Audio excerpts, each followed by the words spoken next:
ल तपाईकै पालो, तपाईँ उठ्नु होला। ली क्वान यूलाई सिङ्गापुर दिँदाखेरि ढुङ्गा दिएको थियो, उनले हिरा बनाए।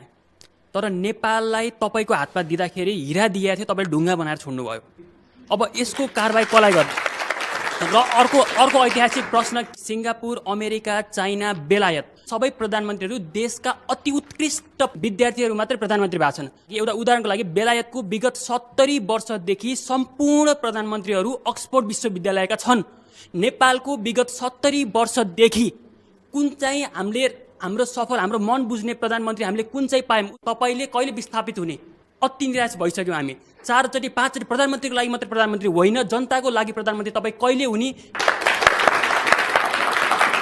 हेर्नुहोस्, नेपालमा चाहिँ जस्तो विद्यालय छ त्यही पढ्ने हो नि। हेर्नुहोस्, तपाईँले बत्त बोल्दै हुनुहुन्छ तपाईँ।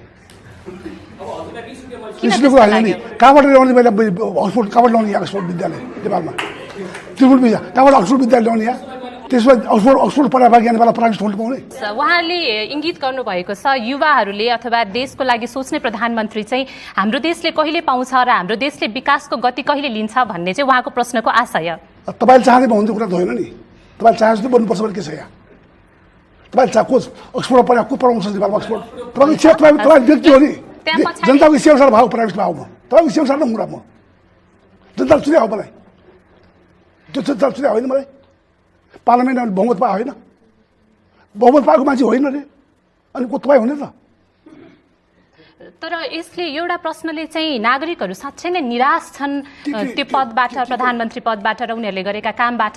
विगतमा भएका जति पनि कामहरू भए प्रधानमन्त्रीले गरेका कामहरू, नेपालमा धेरै कामहरू रहेका छन्। के काम भएको छैन? यहाँ बाटो बनेको छ, विकसित भइरहेको छ त।